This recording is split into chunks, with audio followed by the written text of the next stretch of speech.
What does the future look like for the ADL as you see it in terms of I think we've got a sense here of wide variety of programs, whether it's educational, whether it's legislative, political, advocacy, and it really encompasses so much. Where do you see the direction of the ADL going in the upcoming year? Yeah, I would say that one of the areas where we've really built up is on data gathering.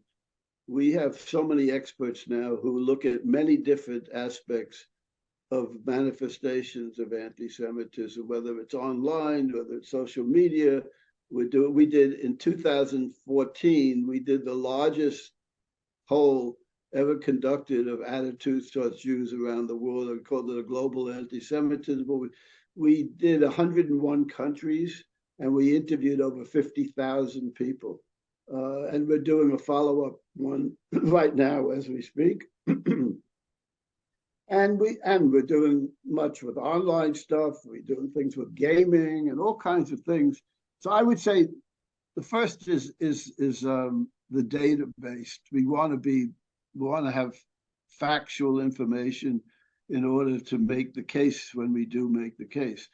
The other key thing, and I'm always arguing that, is nonpartisanship. You try very hard to avoid falling into the partisan traps. I always say when people ask me, how do you know when a politician or religious leader is serious about anti-Semitism?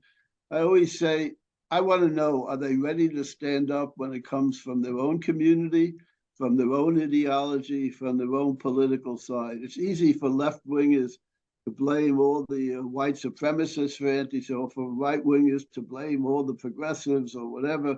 But are you ready to stand up when it comes within your own community? When that happens, I feel reassured. And I think trying to create some sense of nonpartisanship, which is very difficult these days. I understand it. I mean, I've seen ADL attacked from the right and the left for decades, but it's much worse now than it had been, and partly because the center is much weaker than it has been for a long time, which is very unhealthy for the democracy and very unhealthy for Jews. So, look, the truth is, I'll give you a brief story.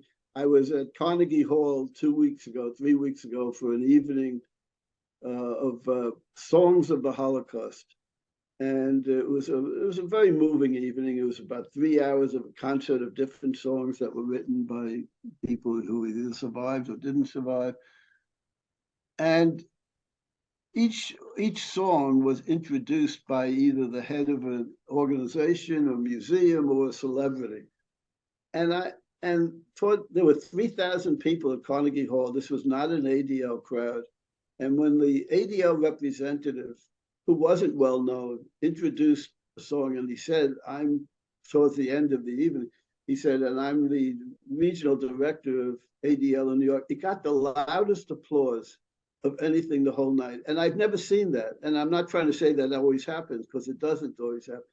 And I'm just convinced that people believe that anti-Semitism is a huge problem now for the Jewish community.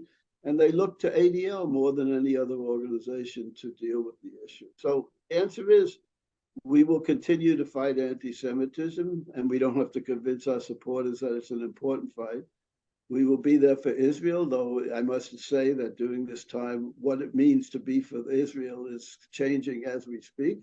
And of course, we will also work for broader equality and civil rights. Well, this has been fascinating. I think we got a little bit of a taste, and urge all our viewers and listeners to go online and read more of Mr. Kenneth Jacobson's articles that are printed online, and to read the material that comes out from the Anti-Defamation League. And again, thank you very much for this interview and for all your efforts over the years. Thank you. Thank you. It was a pleasure to talk to you, Honorary.